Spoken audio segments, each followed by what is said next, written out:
internet is a place where people can get an anonymity or can be anonymous. But this was the cartoon that I was talking about, the two dogs talking to each other, and one saying to the other that on the internet, nobody knows you're a dog.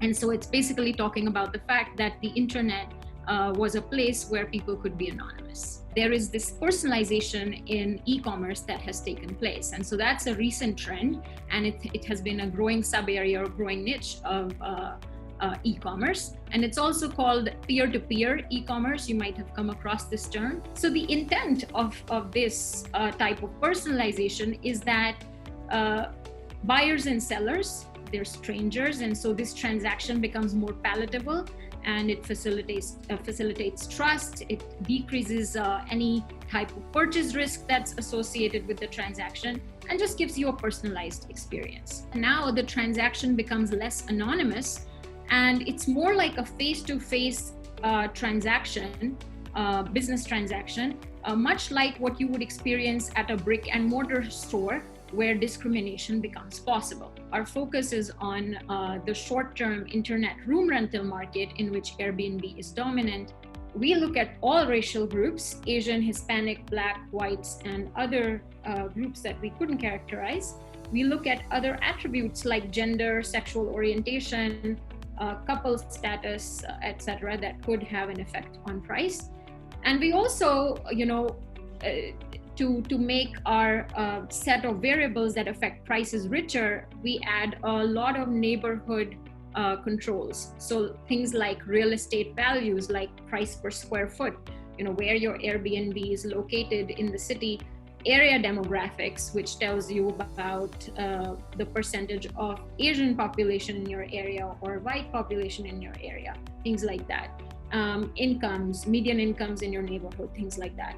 And then we control for occupancy rates, which can also drive prices. About 800 listings, and each host listing was manually examined.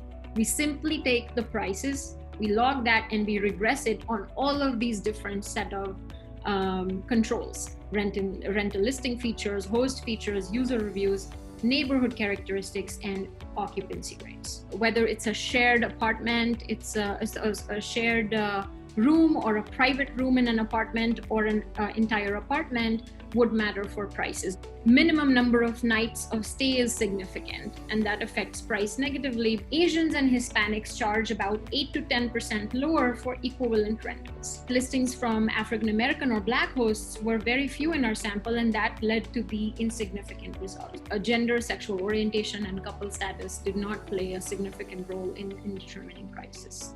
User reviews and super host status was significant in determining prices. And then the rich set of neighborhood controls that we had, like real estate values, median income, area demographics, was significant. And the occupancy rate is significant as well.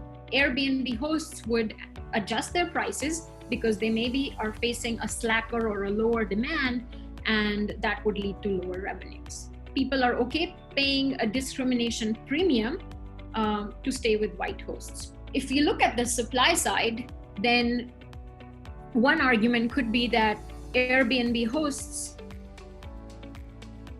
the ones who are minorities, might not actually have lower occupancy relative to white hosts if they are responding to this slacker demand in real time by adjusting their prices. Minorities could price lower to draw from a large pool of potential guests to choose from. So there could be some sort of reverse discrimination that might be going on. What we are inferring is these price differences that exist, right? And so we can offer different explanations, and we can only say this is potentially discrimination.